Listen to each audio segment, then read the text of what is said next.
ciutat espanyola que té més de 2.000 anys d'història europea seguida. És una ciutat molt, molt densa. Molt densa vol dir la més densa d'Europa.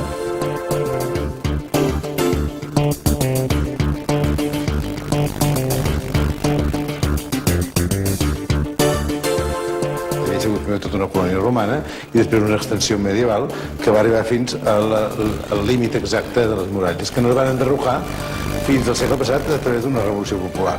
D'una certa manera és una ciutat oberta als idees de fora i malgrat que, com totes les ciutats, també hi ha una part, diguem, més conservador, més prudent, més, com diu, decent.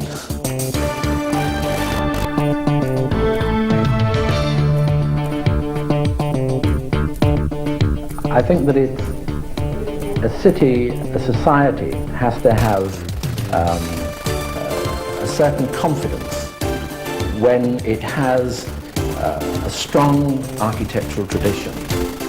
Yo creo que Barcelona es antes que nada una ciudad distinta, una ciudad mágica, una ciudad diferente, que tiene una lectura otra a las ciudades normales. Barcelona hay que leerla como una ciudad tremendamente individualista, donde cada casa es distinta, donde cada balcón es distinto y donde cada ciudadano tiene su propio proyecto.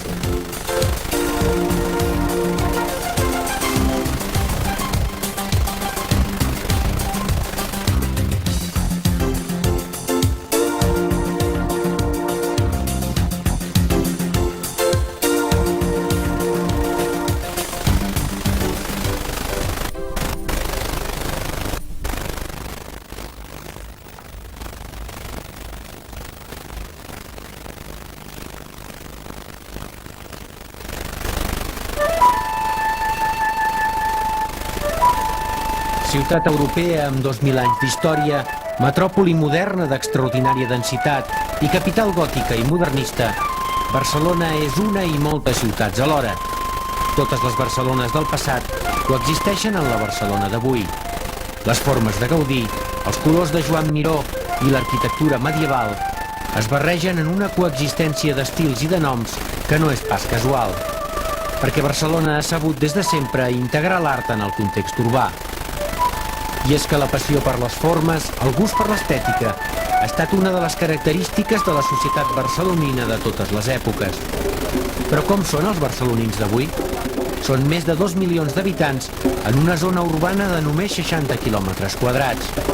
Gent com aquesta que va i que ve per acabar retrobant-se en el passeig més característic de la ciutat.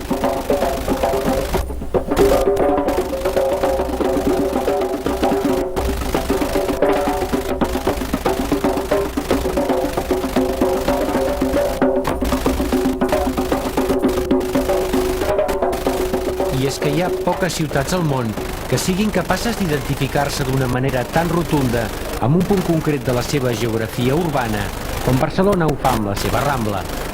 Parlar d'aquest passeig típicament mediterrani, colorista i viu com del cor de la ciutat resulta inevitable. La Rambla és efectivament el passeig barceloní per excel·lència, el lloc per on tard o d'hora tothom acaba per passar i el punt que marca el pols de la ciutat. Que ningú no pensi, però, que aquest passeig a peu, plaent i sense presses, més propi del segle XVIII que de les acaballes del XX, és el paradigma del ritme barceloní. Per bé o per mal, Barcelona no ha escapat a cap de les problemàtiques pròpies de les grans aglomeracions urbanes.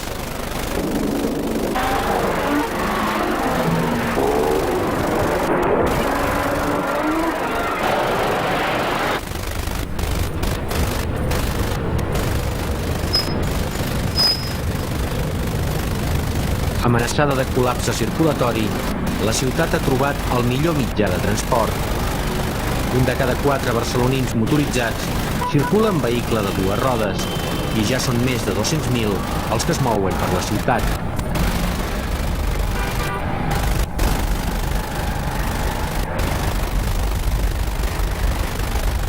El carrer continua dominant la llei de la cilindrada més alta i del cop de gas, però a les voreres encara és possible la coexistència pacífica. Són com un aparador on totes les marques, tots els models i tots els estats de conservació hi són presents. la moto com a element igualitari o la moto com a reflex de la pervivència de les diferències socials. Tant se val. En qualsevol cas, i per molts, una manera diferent i fins i tot divertida de moure's per la ciutat. A mí me encanta la moto, yo mismo tengo 2 motos, una BMW y una Harley, y me encanta ir en moto. Pero es una solución parcial, efectivamente es una solución espontánea que usa una determinada gente a pues, la edad, quiero decir, porque la moto la pueden usar entre unos años y otros, pero no puede ser la única solución. Una solució, en tot cas, que defensen i fomenten les mateixes autoritats municipals, sabedores que si les 220.000 persones que diàriament circulen en moto anessin en cotxe, la ciutat quedaria inevitablement col·lapsada. Però no tots els col·lapses són de circulació. N'hi ha que obeeixen a raons ben diferents.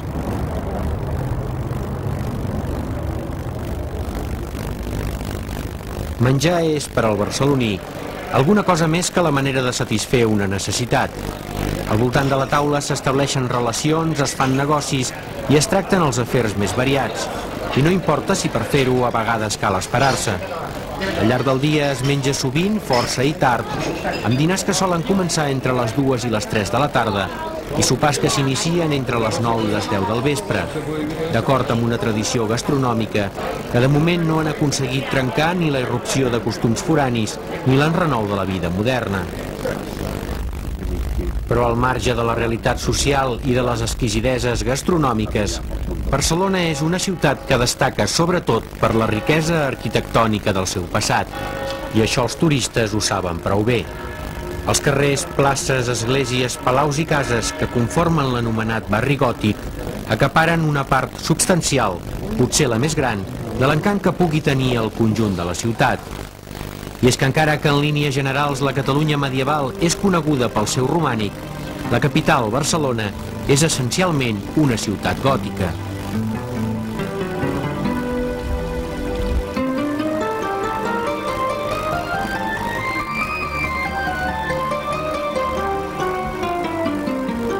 El gòtic català és un estil sorgit en una època de creixement econòmic i de plenitud política. Capital primer del regne i més tard metròpoli d'un imperi que s'extenia des de València fins a Atenes i des de Sicília fins a Montpeller, Barcelona va viure una època d'eufòria constructora que arribava a tots els estaments socials. Paradoxalment, però, la pervivència fins als nostres dies del barri gòtic com a conjunt monumental no es deu a l'esplendor, sinó a la decadència. Es pot dir de Barcelona, per exemple, que és una ciutat gòtica molt important, o que té un gòtic molt important, perquè no té un renaixement. El renaixement, normalment, les ciutats, per altra banda, admirables, com puguin ser moltes ciutats italianes, per exemple, doncs es va menjar el gòtic. Igual com les basíliques cristianes van menjar les romanes i segurament van destruir unes quantes de gregues, no? L'esplendor del gòtic va anar seguida, doncs, d'un període de decadència que va ser conseqüència directa de la greu crisi política, econòmica i cultural en què es veuria immersa Barcelona durant segles. A partir del segle XVIII, la ciutat experimenta una clara recuperació econòmica. Entre el perímetre emmurallat i els pobles i les viles dels voltants s'obre un espai immens que no es pot urbanitzar. Les muralles medievals han perdut tot sentit defensiu i s'han convertit en un símbol de l'opressió del poder central que es nega a autoritzar-ne l'enderrocament. Finalment, el 1845, el govern de Madrid, pressionat per les reivindicacions populars, dona el vistiplau a la demolició de les muralles. Queda obert el camí a l'expansió de Barcelona.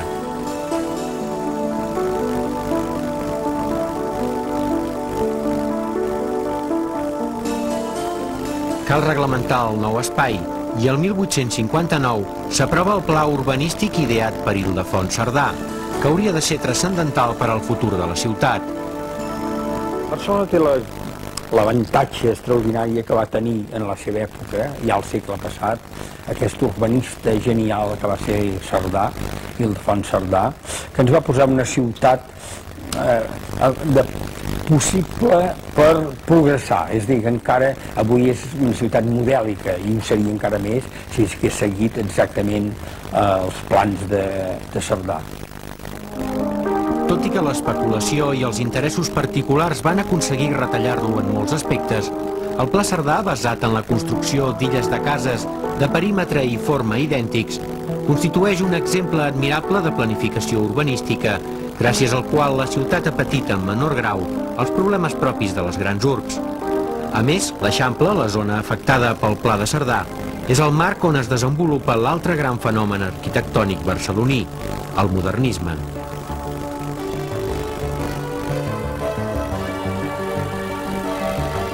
La conjuntura econòmica favorable, coincident amb l'expansió de la ciutat, permet a la burgesia barcelonina abandonar el degradat barri vell i impulsar la construcció de noves residències.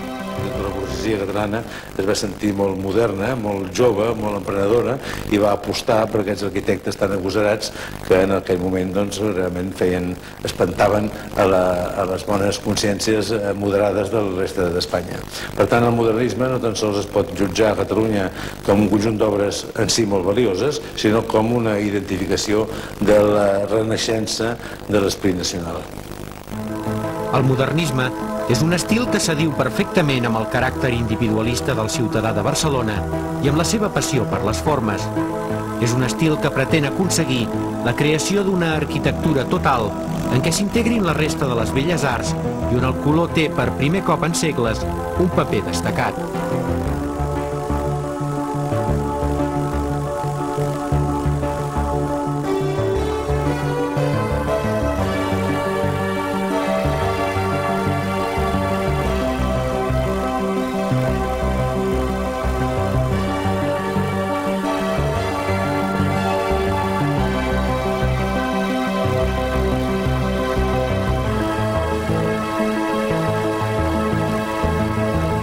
Els arquitectes modernistes omplen la nova Barcelona de cases, palaus i edificis públics i li confereixen categoria de conjunt monumental. Són també els anys de la Renaixença, el moviment de recuperació del català com a llengua de cultura. L'època en què es creen tota mena d'associacions culturals i científiques que tenen el català, l'idioma propi de Catalunya, com a vehicle natural d'expressió, en lloc del castellà, que és l'idioma oficial de l'Estat.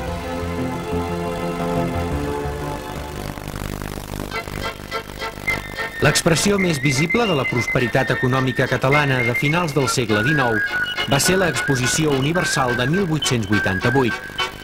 Entre aquesta exposició i la de 1929, Barcelona va viure el seu moment de màxima esplendor. La ciutat pren consciència d'estar travessant un període històric especialment brillant, que comprèn totes les formes d'expressió artística. Són uns anys en què Barcelona és i es considera a si mateixa una metròpoli avantguardista i oberta. La dècada dels 30 comença plena d'esperances amb la proclamació de la Segona República, però acaba amb un dramàtic punt final.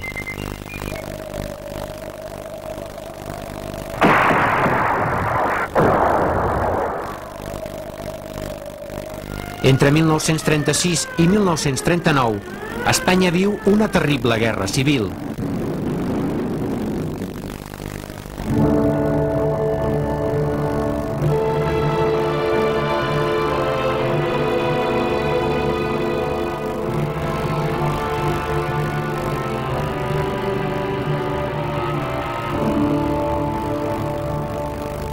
Amb la victòria del franquisme, comença una llarga postguerra marcada per l'exili, la desfeta econòmica i la repressió física i cultural.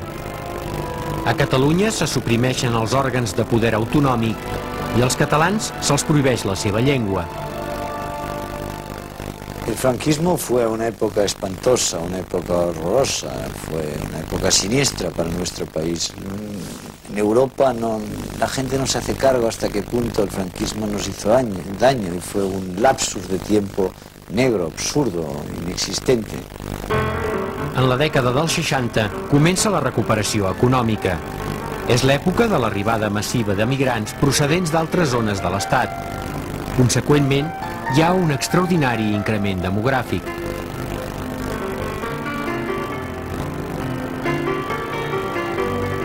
Barcelona es veu immersa en una febre constructora sense precedents. La ciutat rep els efectes de l'edificació d'habitatges, carrers i barris sencers, al marge o en contra de les normes urbanístiques més elementals. Desproveïts d'infraestructures i de serveis, deficientment comunicats i construïts amb materials de mala qualitat, els barris del franquisme pateixen encara avui les conseqüències d'allò que es va fer 30, 40 o 50 anys endarrere. Barris nascuts a recer de la protecció oficial, que avui només esperen l'ordre que posi en marxa un procés de demolició inevitable. Blocs de pisos que s'ensorren per la mala qualitat dels elements utilitzats per construir-los. I barris que afloraven espontàniament, lluny de tota planificació i de tota previsió, a mesura que els veïns hi construïen les seves cases. Des de sempre, Barcelona ha estat una ciutat sense gaires parcs, amb l'única excepció de la Ciutadella, que hi destaca com una illa verda. Durant el franquisme, a conseqüència de l'especulació urbanística i de la despreocupació oficial, aquesta tendència s'accentua. El trasllat a fora del nucli urbà per raons pràctiques de fàbriques, magatzems i instal·lacions diverses al llarg dels anys 70 va fer concebre l'esperança que fos possible recuperar per la ciutadania els espais buits que les indústries hi anaven deixant. Així, ja en els anys durs de l'últim franquisme, es va emprendre una llarga lluita per la recuperació d'alguns d'aquests espais. És el cas de la fàbrica tèxtil de l'Espanya industrial. Els empresaris, els propietaris, preferien naturalment fer pisos perquè això era un negoci. I se'n van fer un parell, però els veïns es van tirar a sobre i es va aconseguir que es fes un parc que a més jo diria que és dels més macos de la ciutat. És un parc amb aigua, que sempre dona una alegria, és un parc amb força zona verda, que també dona alegria en una ciutat poc verda, i és un parc realment popular perquè ve molta gent.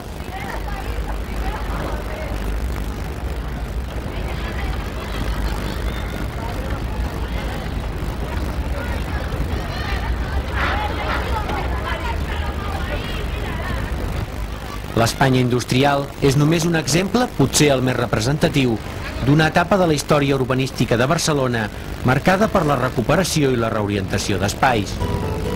Però la destinació final d'aquests espais recuperats, o més ben dit, la forma que se'ls ha donat, en moltes ocasions ha resultat polèmica. Un dels fenòmens més controvertits generat per l'aplicació del disseny als espais públics ha estat el sorgiment de les anomenades places dures.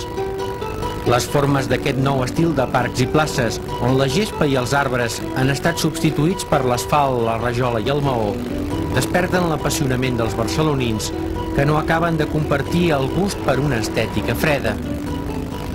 Durant els 40 anys que va durar el franquisme, la Barcelona històrica també va quedar abandonada. Un exemple d'aquest abandonament era la Pedrera d'Antoni Gaudí, un dels edificis civils més representatius de l'arquitectura modernista. La brutícia, les malalties de la pedra i l'acció dels elements l'havien deixat convertida en una trista ombra del seu propi passat. El nivell de màxima obsolescència va ser després de la Guerra Civil, que inclús es va plantejar la possibilitat d'enderrocar l'edifici. Després, als anys 50, l'edifici no era prou rentable en termes especulatius i era costós, per una altra banda, des del punt de vista de conservació, i això va fer que se li traguessin rentabilitats iníques, com és, per exemple, haver col·locat un mercadillo hippie en tot el que era la planta baixa. Amb l'adveniment de la democràcia, els poders públics i la iniciativa privada coincideixen en la necessitat de donar un impuls decidit a la rehabilitació urbana i a la restauració patrimonial. A la Pedrera li havia arribat l'hora de la restauració.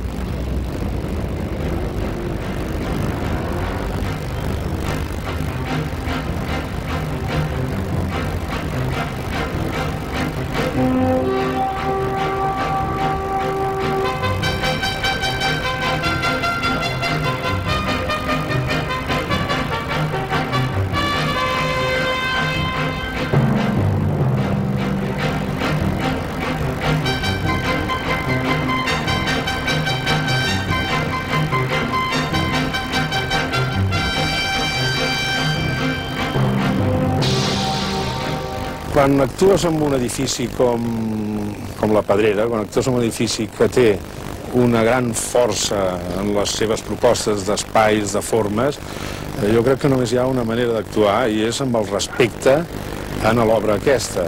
Has d'acomodar la teva voluntat expressiva i inclús la teva pròpia voluntat de creació, a establir un diàleg amb l'obra amb la qual estàs intervenint.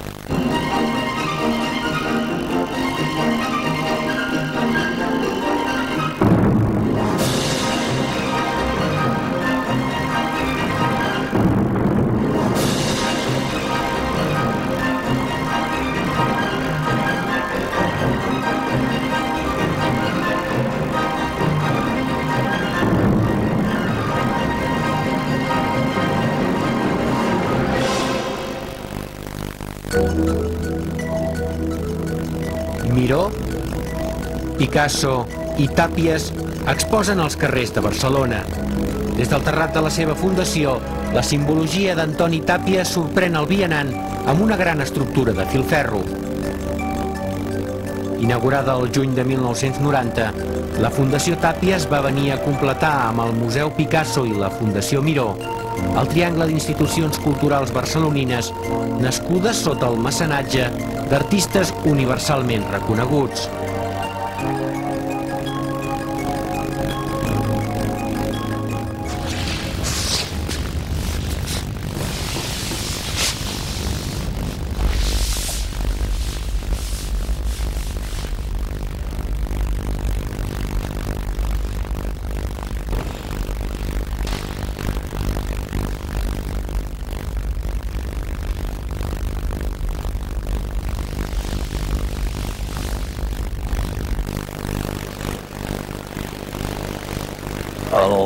El que es veu a l'entrar a la fundació havia de ser la imatge potser més grossa, perquè l'espai és més obert, i a més havia de donar potser aquesta sensació de que comença un recorregut, també, fet com un gran peu que simbolitzés una mica aquesta idea de començar a caminar per l'exposició.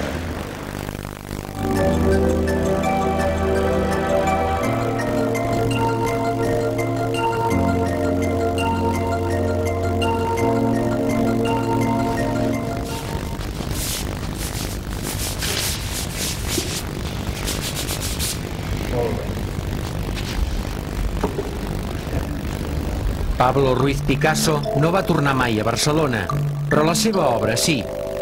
Format a Catalunya, Picasso no va oblidar des del seu exili francès els anys passats a Barcelona i el 1962 va dibuixar per al Col·legi d'Arquitectes aquest mural d'inspiració festiva.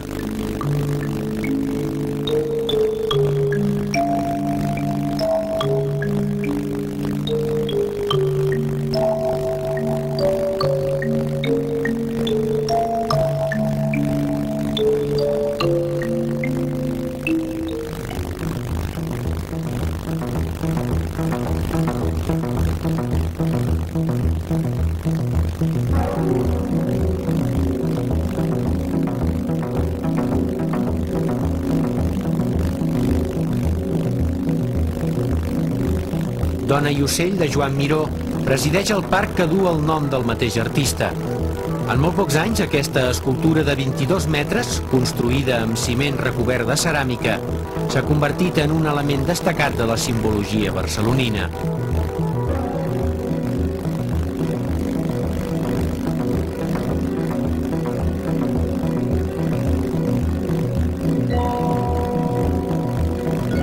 Però on l'obra de Miró aconsegueix una integració més perfecta amb el paisatge urbà és a la Rambla.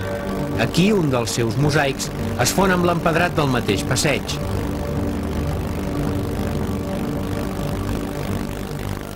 Gaudí és un cas a part. La seva obra arquitectònica es dissemina per tot l'àmbit urbà. Entre el conjunt d'edificis que conformen el llegat barceloní de Gaudí, en destaca un especialment, la Sagrada Família, el màxim exponent del seu geni creatiu. Aquesta església monumental fa possible que parlem de Gaudí com d'un arquitecte amb obra viva. Un segle després del seu començament, continua creixent lentament, impulsada només per les almoines dels fidels. Però la continuació del temple resulta polèmica. Hi ha qui vol que s'aturi i hi ha qui vol que continuï. Uns pretenen preservar l'obra original de Gaudí i evitar-hi l'afegit d'elements estranys, i els altres pensen que és important donar continuïtat a la Sagrada Família perquè el mateix Gaudí volia que el temple s'acabés.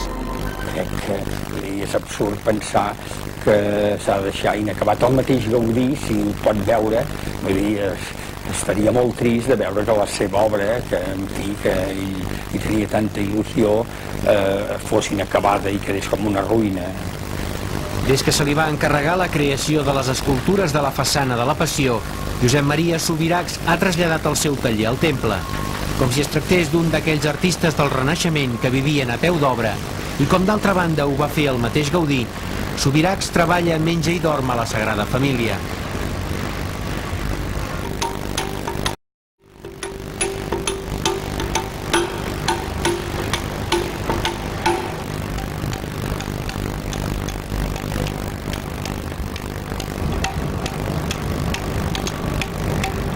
Però l'obra que resulta d'aquest esforç absorbent tampoc no agrada a tothom.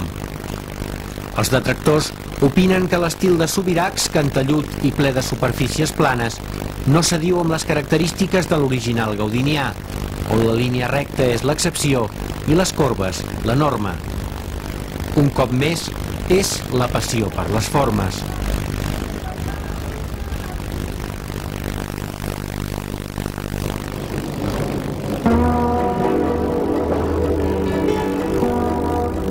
Són precisament els creadors de formes els que han ocupat aquesta vella indústria recondicionada. Abans era una fàbrica de borra, ara és Palo Alto.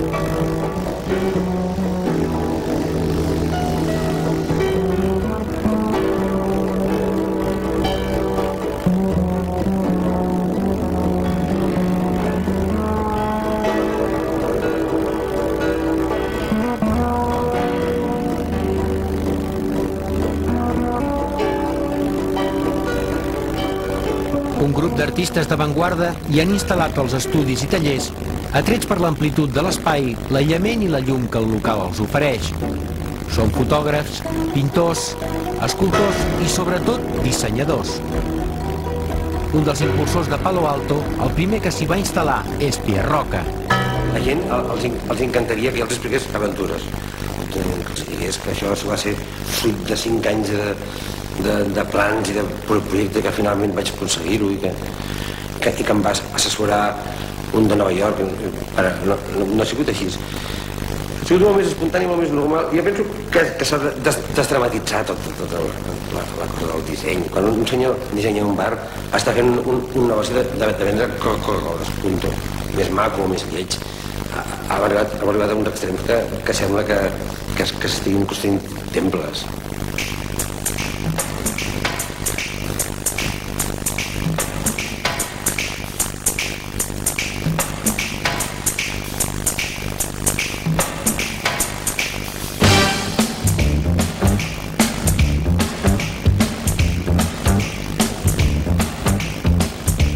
Pocs anys, el disseny ha passat de ser un fenomen minoritari a convertir-se en un element rellevant de la vida social i cultural de Barcelona.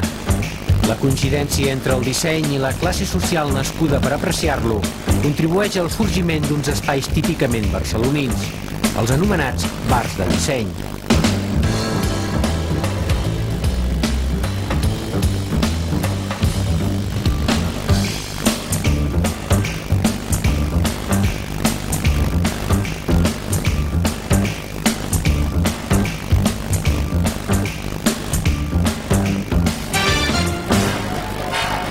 Els bars de disseny apareixen en la dècada dels 80, en un moment que, malgrat la crisi econòmica general, la gent, determinada gent, esclar, agafa el costum de sortir sistemàticament de nit.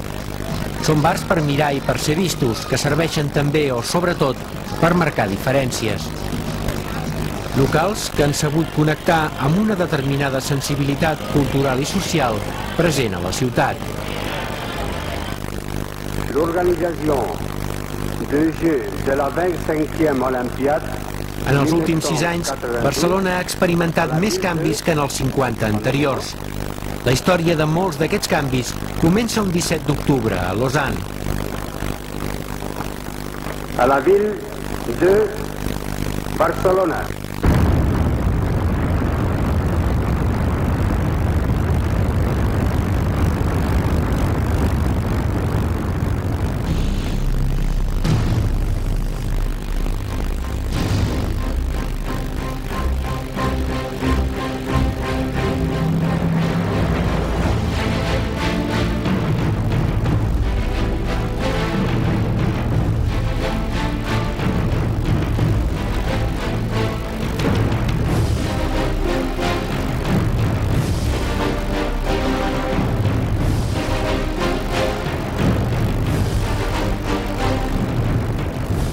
crec que els Jocs Olímpics han sigut un pretext, però el millor pretext, és a dir, que si no haguessin estat els Jocs haguessin buscat un altre pretext, perquè la ciutat, de fet, buscava un pretext. Ara, de tots ells, és el millor, era el millor, perquè representava universalitat, esperit ciutadà, civisme.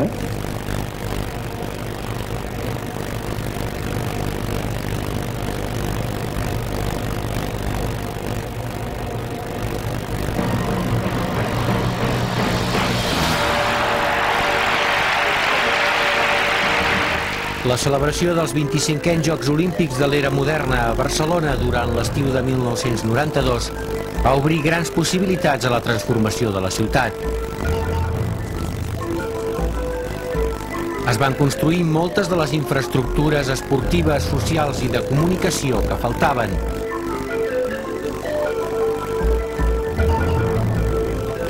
I es va il·lusionar la ciutadania amb la realització d'un projecte comú. Per tant, això fa que avui la ciutat de Barcelona tingui, evidentment, un gran dinamisme, però a més ambició i ganes de fer, i molta capacitat d'iniciativa i molta vitalitat. I a més, naturalment, s'ha donat a conèixer el món. Va dir, abans hi havia molta gent que a Barcelona no sabia on era, no? Abans pensaven que podia fer una mena de petita subprefectura, una petita ciutat, o una ciutat mitjana, no? Barcelona és una ciutat d'un gran dinamisme. I a més amb un hinterland immediat, que és el seu propi país, Catalunya, també molt sòlid i molt fort i molt trebat, i en aquests moments molt dinàmic.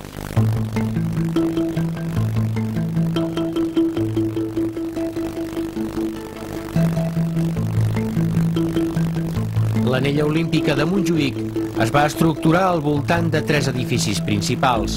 D'una banda, les noves instal·lacions de l'Institut d'Educació Física projectades per Ricard Bofill. D'una altra, l'estadi del 1929, que va ser totalment remodelat. I al seu costat, el Palau Sant Jordi, de l'arquitecte japonès Arata Isozaki.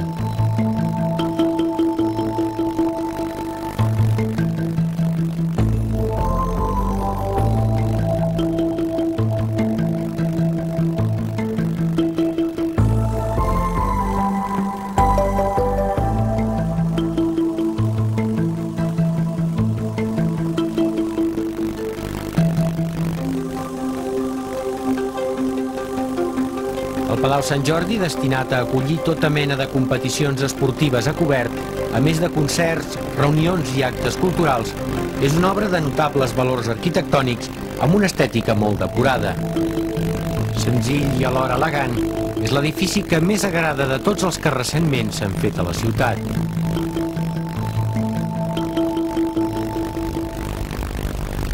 I think my contribution to the city of Barcelona through this building is to following this history of architecture and city, and also at the same time to show all over the world how city of Barcelona developing from the present point to the future, signifying the ideal, most contemporary architecture. Però si els equipaments esportius constitueixen la part més vistent de la Barcelona del 92, el que més ha marcat urbanísticament la ciutat ha estat la construcció de la Vila Olímpica. Per ubicar-la es va escollir una zona industrial arran del mar i al costat de la ciutat antiga. Ha sigut d'una valentia, diguem, una opció de valentia política, va decidir que un dels llocs més abandonats de Barcelona, per molt prop del centre, que es podia recuperar per la ciutat utilitzant els Jocs Olímpics com un mitjà. I, per tant, això ha sigut, diguem, únic en la història de les Olimpiades, aquesta manipulació, podríem dir, dels Jocs a benefici de la ciutat.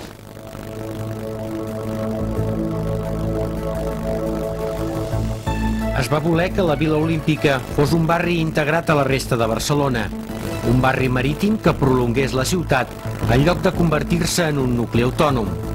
I per primer cop en uns Jocs Olímpics, la Vila dels Atletes es va fer al centre de la ciutat. Hi havia, com amb altres Jocs Olímpics, la tentació de fer una Vila Olímpica a les afores de la ciutat, on els terrenys són baratos, on no hi ha cap problema, tot és molt més senzill i molt més fàcil de fer. I llavors va decidir fer-ho en un lloc més complicat, més difícil, però estratègicament més positiu. És a dir, exactament en una zona industrial, arran de mar, a costat de la ciutat antiga, la qual, transformant-se, podia fer una transformació global de tota la ciutat.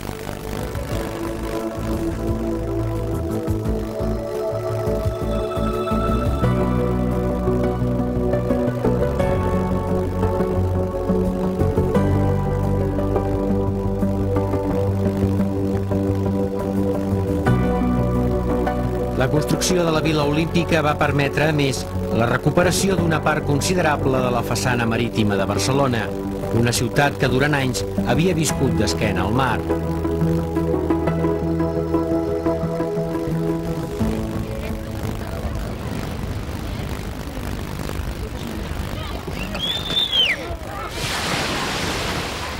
Fa només 15 anys, les platges de Barcelona, ara plenes de gent qui pren el sol, eren immensos sorrals plens de deixalles. Per això la recuperació del mar i el seu redescobriment com a part fonamental del paisatge urbà ha estat la més espectacular de les actuacions urbanístiques dels últims anys. Els barris donaven al mar i la gent no ho sabia. Quan la gent deia, oh, és que donen al mar el Poblenou, el Maresme i el Besòs, la gent posava cara d'estupor, i encara en el Besòs la pot seguir posant perquè no hi arriba. Però ara ha descobert que el mar pot arribar al barri del Poblenou a través de la Vila Olímpica. Però no tan sols s'han recuperat les platges. Fa ben pocs anys, a l'àrea del port, el mar quedava amagat darrere de tanques, vies de tren i construccions portuàries. Ara, antigues zones tancades al públic han deixat pas a passejos oberts a tothom. El Port Vell s'ha convertit en un espai ciutadà més i baixar-hi a fer un tomb ha esdevingut una pràctica freqüent en hores d'oci.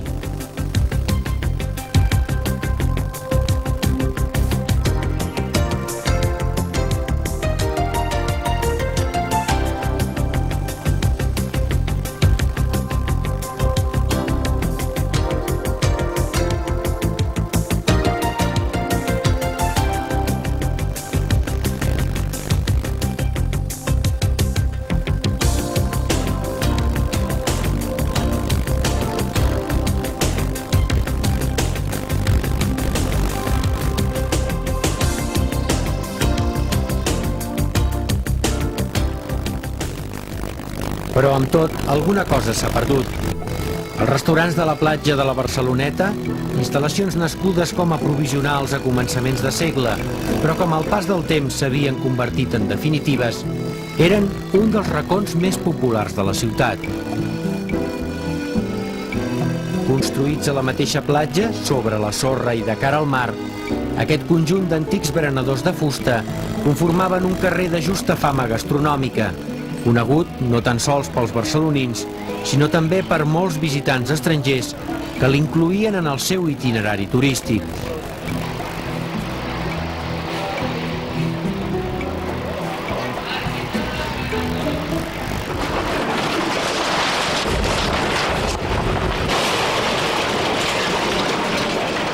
Ara són només història.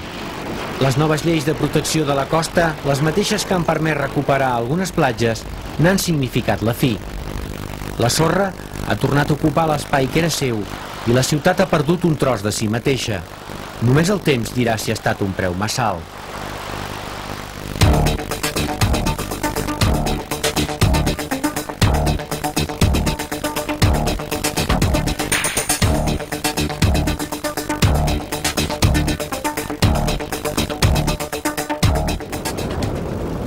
La construcció d'unes rondes de circunvalació que envoltessin tot el perímetre urbà i la perforació d'uns túnels per travessar la serra de Collserola són dues de les velles aspiracions de Barcelona que finalment es van fer possibles gràcies a l'impuls donat a la ciutat per la celebració dels Jocs Olímpics.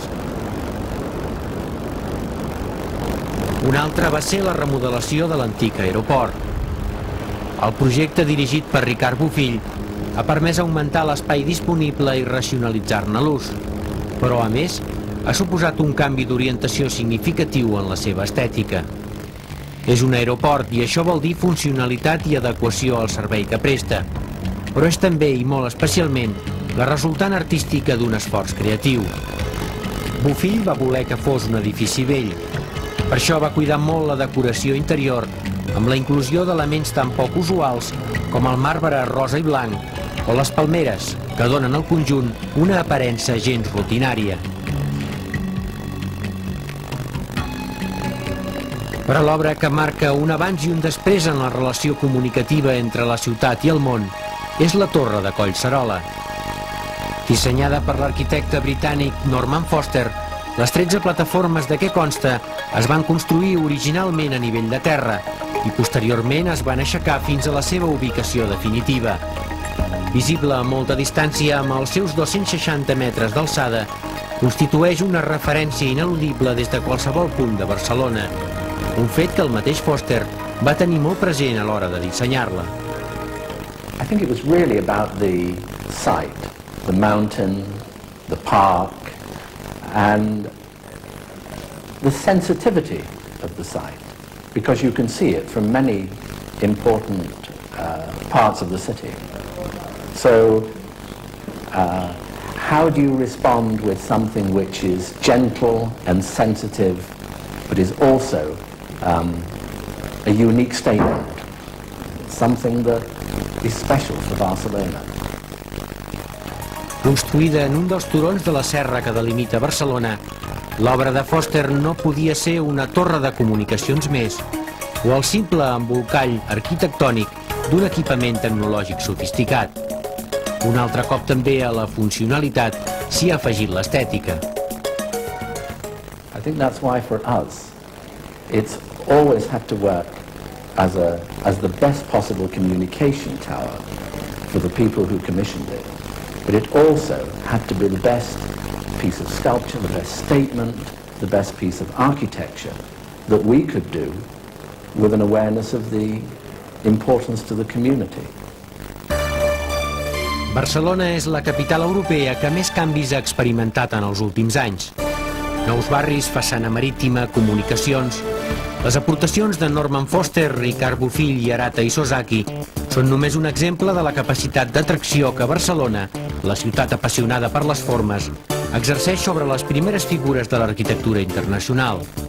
I la transformació continua. La ciutat busca ara noves vies, nous pretextos per continuar avançant. Teatres en construcció, nous auditoris i vells museus recuperats evidencien la persecució d'un nou objectiu. La cultura es prefigura com l'element dinamitzador que ha d'impulsar la ciutat cap al futur. Barcelona ja té un nou repte.